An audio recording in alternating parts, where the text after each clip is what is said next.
lagi kayo magpasalamat sa mga babae na bumastad sa inyo or nan-reject sa inyo. Why? Like I said, huwag kayo maging bitter sa mga EA na nan-reject, ng friendzone, or ng busted sa inyo.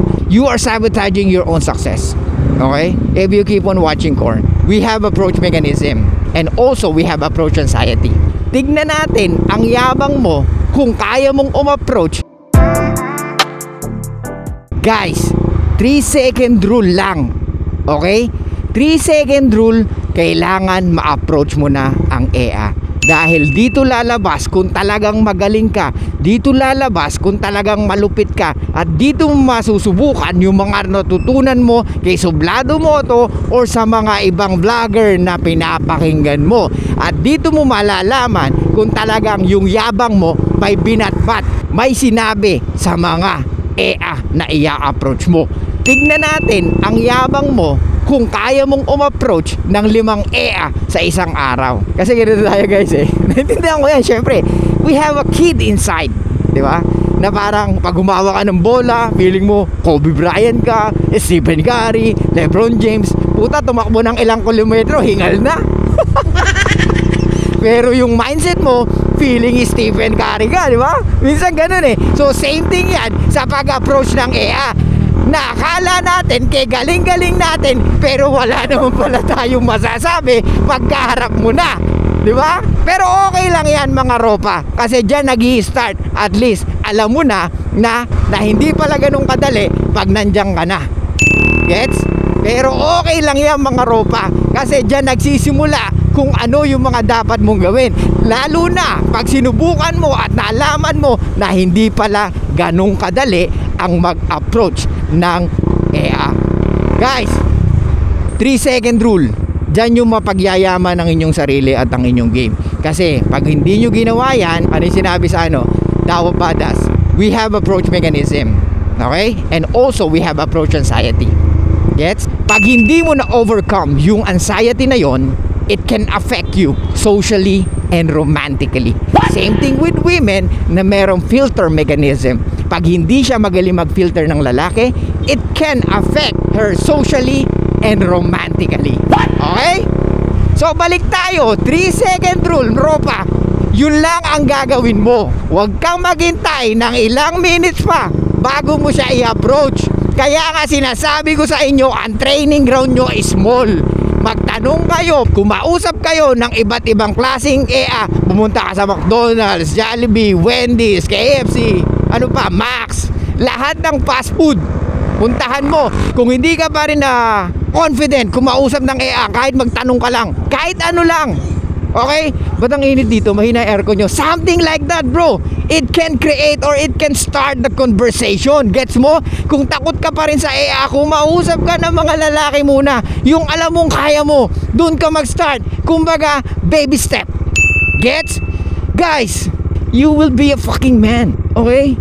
Mga ropa, you need to be a fucking man, bro. Yung mga ginagawa mo ngayon ka-bullshitan, hindi mo na pwedeng dalhin yan after 10 years.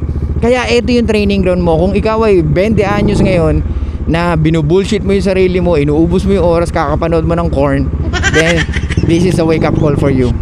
Yung panonood mo ng Korn, walang kayang ibigay yan kundi mape-pleasure ka lang talaga. Wala na after that. You are sabotaging your own success. Okay? If you keep on watching Korn. Alright? So may sinasabi nga tayo, lahat ng sobrang masama. Brad, may buhay ka sa labas. Hindi puro tayo digital. Okay? At the end of the day, imagine mo, mawala yung Instagram, mawala lahat ng social media.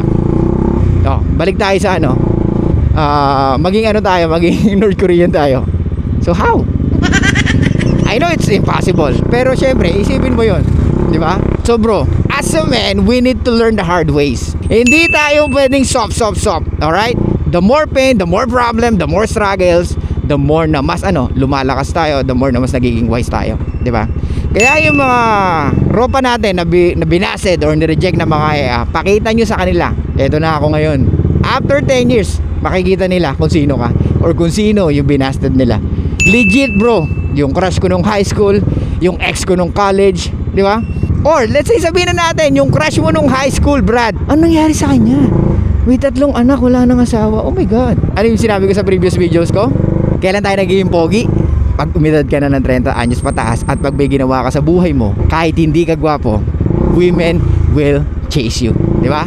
Basta as long as alam nila na may mapoprovide ka sa kanila at sa magiging pamilya nyo, women will always choose you. So Brad, balik tayo. Let's say nakita mo yung crush mo. Ang gusto ko ma-feel mo, Brad, yung mga babaeng rumeject sa'yo, makita ka nila na super successful, wapings, or hindi man super successful. Yung alam niya na, oh my God, dati nililigawan ako nito, binasad ko siya, hindi ko alam na ganito pala siya.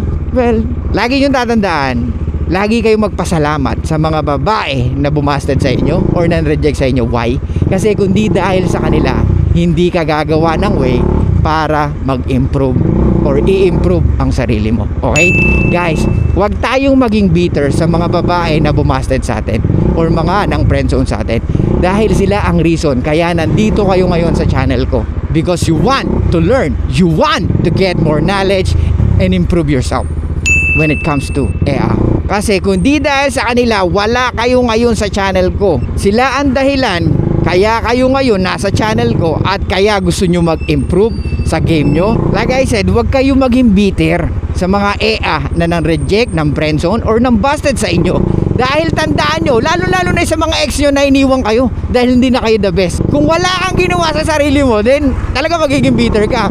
Pero pag nakita mo nang dahil sa mga EA na yan na hindi ka nagustuhan, may ginawa kang way para maging attractive na lalaki. Kasi kung hindi mangyayari yan, wala kang gagawin, maniwala ka sa akin. Pero kung hanggang ngayon nagpe-play safe ka pa, Brad, eto na si Suplado Moto, sasabihin ko sa'yo, gumising ka na. You need to wake up. Hindi lahat ng babae na gusto mo, makukuha mo. Okay? You need to learn in a hard ways. Okay? Dahil at the end of the day, ito yung pwede mong maipamana sa mga magiging anak mo, lalo na kung lalaki sila. Kaya be thankful sa mga babae na nag-say no sa'yo. Okay? So yun lang guys, thank you so much. I'll see you guys next time. And bye-bye. Show love and peace out.